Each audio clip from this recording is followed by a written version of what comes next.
You are Locked On Texas Tech, your daily podcast on the Texas Tech Red Raiders. Part of the Locked On Podcast Network, your team every day. Great to be with you again on Locked On Texas Tech on the Locked On Podcast Network, your team every day, always free and available on YouTube or anywhere you get podcasts. With the only Chris Level, I'm Casey Cowan. Chris, great to be back with you on the fly, hopping in for a special edition as we wanted to stop by and touch on a couple of things shaken late today as we are joining you on a Tuesday night. We've got college football playoff rankings and an initial debut appearance for Texas Tech at long last in the rankings. We'll get to how the dust settled there in this initial version. But, of course, we got a Red Raider Hoops opener that's now come and gone from United Supermarkets Arena. You get a big win by a healthy margin, as you were expected to, against Lindenwood. Also expected the availability report to be interesting, as we've talked about on this show a couple of times prior to this episode. But we saw it get even more interesting. JT Toppin does not play in the opener, Chris. How are we feeling about that in addition to the win?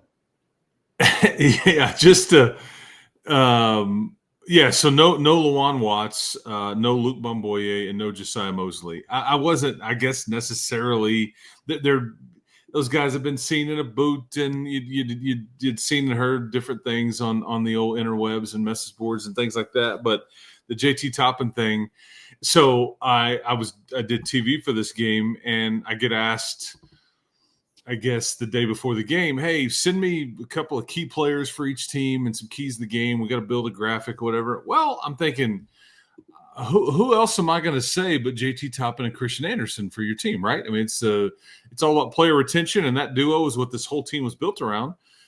And, then you find out, hours before the game that he wasn't gonna roll. And I think if you're playing Illinois, I think he's probably playing, and all that. So I don't know exactly how Grant phrased it after the game, but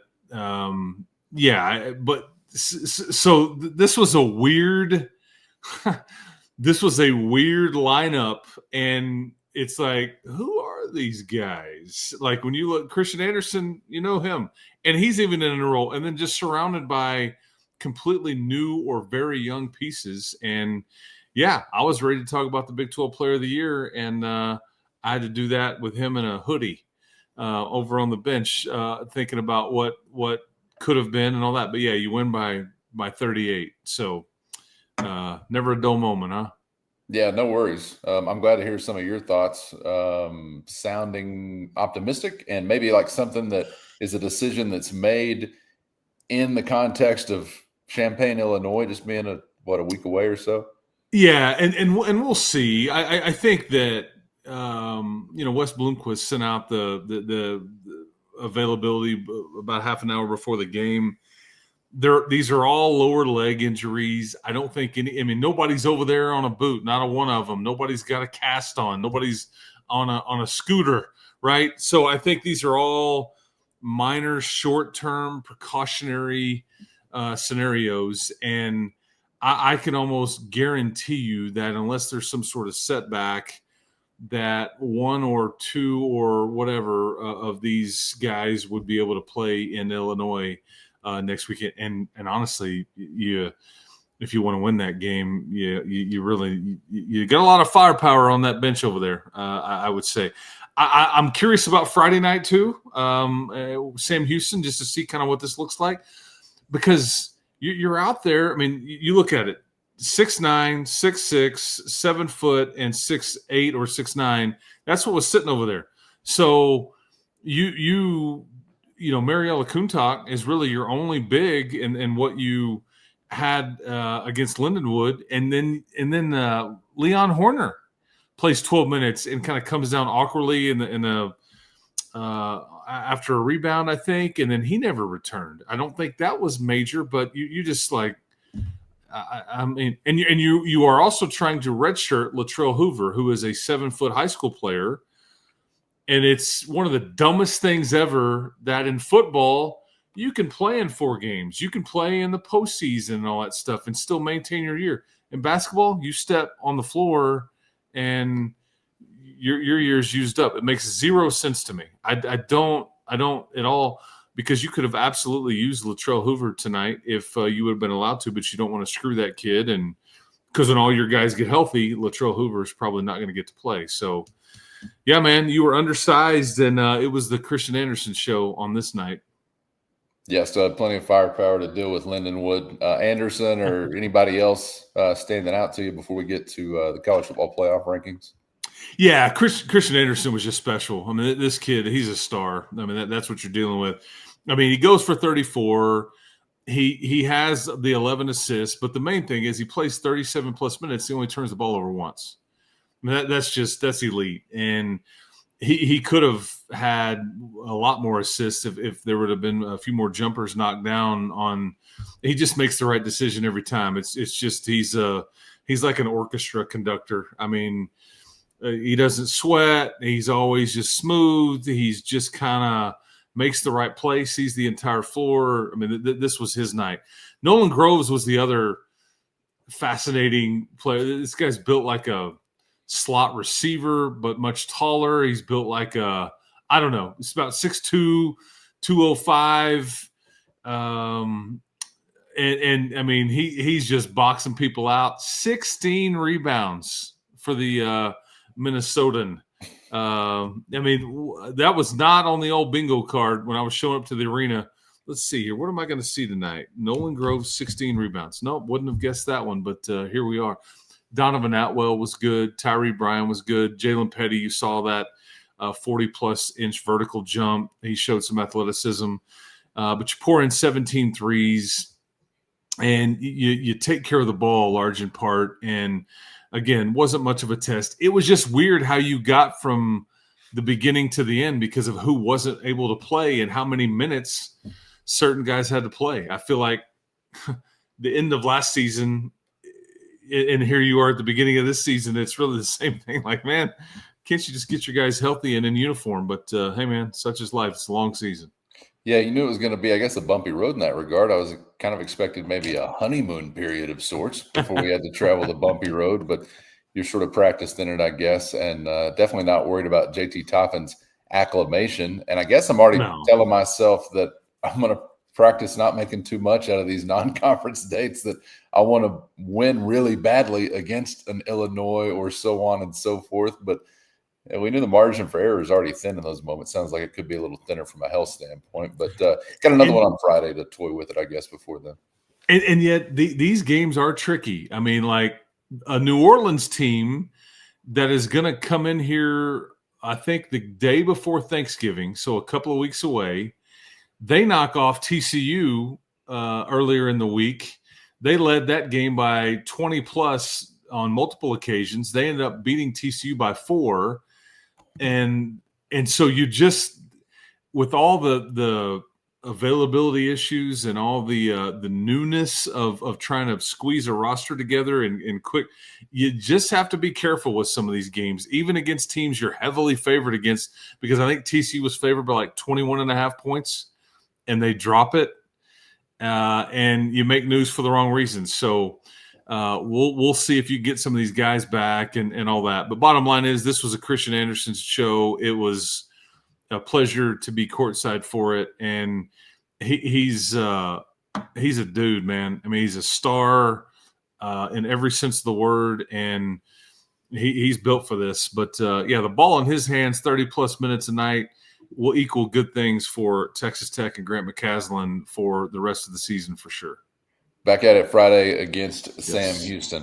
All right, on a totally different front, the Goof Troop is reassembled, known as the College Football Playoff Committee, so they can justify their off-season cruises and try to stay out of the way of messing up a college football playoff field. Thank you so much for this initial time around, including, at long last, Texas Tech, the only Big 12 member to have never been included prior to now. We don't have to run down that list. Forget about it. It's over.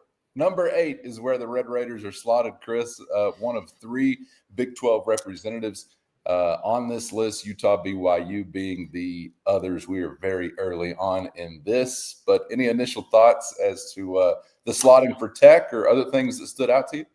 Yeah, okay, so there's a couple of things I was looking for. The first thing people need to understand is this is the first version of this. It will look very, very different when you see the final one compared to what you were just given here. However, it does give you a peek behind the curtain on what their thought process is, how they view certain teams, certain leagues, and all that stuff. So you asked me the question, what sticks out? The first thing is there's 3 Big 12 teams listed before the first ACC team is listed. That sticks out and should be flashing lights, okay, to everybody. Is this a scenario to where maybe there is a chance to where you can get more than one team in? I don't know, because the next week's ratings are going to look completely different just because, as you just laid out, Cowan, 7 and 8 are going to play each other in BYU and Texas Tech. And so somebody's taking an L. I did think it was interesting that Mac Rhodes, who's the Baylor athletic director, did indicate after this was over and some of the question and answer portion that they did look at Texas Tech's loss as a quality loss at Arizona based on context, and part of that has to do with Baron Morton not being available. So it's a close loss. It's a game you led with 2 minutes to go, but you don't have your starting quarterback. So I think that they didn't necessarily ding you for that. You also, though, you're going to need to make it to Arlington, and I think you're going to need to win your league unless you want to play with fire here. But you don't have any kind of non-conference win to lean on. BYU doesn't really either, but you're getting a lot of credit, I think, for how you've hammered teams. I think that's also factored into where you are factoring into some of these things, is just that the margin of victory here. Because trust me, when you're in Manhattan, Kansas this past Saturday and you're throwing it deep to Caleb Douglas just to kind of get another one in, these are the kinds of conversations I thought about, style points, and leave no doubt. But that's kind of, I don't know, did anything stick out to you from what you saw? Well, I just don't want to get too much into partying over quality losses. What are we, Texas, Notre Dame, or Oklahoma fans? That's fair. Very fair. Yeah. No, I thought Texas Tech would be slotted in just right around where they were AP-wise, 9 or 10. A little surprised to see them slotted up. And definitely what you're saying, 3 Big 12s in front of an ACC. I agree with it completely, but a little surprised to actually see it there spelled out. This is the very beginning, though. So we'll see how this works out. I think there's some positive signs, though, possibly for the Big 12 in this early offering. It's certainly not a bad thing. I mean, there's no doubt. And the fact that the 2 higher ranked teams in the Big 12 have head-to-head wins over Utah certainly factors in. I've been it's funny that the Utah fan base has been rallied a bit. They are feeling it. They are seeing these things. And I was told in my Twitter feed by a Utah fan, I can't believe you termed that was a bit of a blowout there up in Salt Lake City, because I watched that game and that was not what it was. Okay, well, I mean, I guess semantics, but why was there nobody in the stands with 7 or 8 minutes to go would be my question if it was a hotly contested game. I mean, and I was there, I saw it, but kudos to Utah for having a passionate fan base, for feeling like they're back in this thing, because I think they are. But they're going to need some help a bit here, because the 2 teams that in some ways they're chasing, they've got, losses against. But again, we'll kind of see how it plays out, because the BYU Texas Tech scenario, you're starting to see people going, man, this could be the first of 2 games between these 2 teams coming up Saturday in Lubbock, Texas. And if BYU were to drop it in Lubbock and then win out, and that's what you'd be staring at right there is a rematch. And I think at that point, maybe Utah is left out. I don't know. Some of that is yet to be determined, but this was a positive, I think, initial ranking for the Big 12 Conference, though. That I don't disagree. And probably not necessarily an ideal scenario for the ACC, although not my problem. Again, as you said, I have no problem with it. It is what it is, as they say. Yeah, I mean, they let SMU come in and smack them around, so obviously that's an indication of their standing. And way to go, Utah. Very, very good job for you, I guess. We'll go ahead and note your membership also in the Quality Losses Club. A fantastic club of great achievement. Right. If only they also had a resume that featured tiptoeing through the gauntlet of Kentucky, Mississippi State, and who gives a from Nashville recently. Maybe they'd be a little bit higher, but only one. Maybe that. All right, Chris. Yeah. Appreciate you and a little extra time to get some shots in before I wrap this thing up. Did I get 1, 2, goof, true? Yep. All right. I think I can go to sleep and sleep soundly tonight. We are right back at it bright and early on the other side. However, so looking forward to the next conversation with you, man. Appreciate a little bit of extra time as Chris is burning beyond midnight oil. This is like the 2 a.m. oil. I don't even know if he's going to sleep. He's still got a jacket on, folks. I think he's not committed to the game and looking good. Appreciate you, man. Hey, buy Christian Anderson stock now. We'll do this again soon. Appreciate the time. A lot of hoops, a lot of football this week, and we'll keep it going. Talk to you tomorrow. Buy it while you can, because the price is already getting higher. It is. I know. You probably should have already purchased it. Yes. A little late. Appreciate you guys for being out there and join us for a little bit of a reaction episode here on this Tuesday night. Get subscribed on YouTube or anywhere you get podcasts so you never miss an episode. Thanks to the everydayers, sometimes even the twice-a-dayers for always being out there. And, of course, the Matador Mob as well. Hit our show notes and find a link to a free 14-day trial if you're interested in joining that crew. That's your direct line to Chris and myself with one-on-one text sent straight to your phone. For Chris, I'm Casey. Thanks as always for the time. And we'll see you back for the next round on Locked On Texas Tech.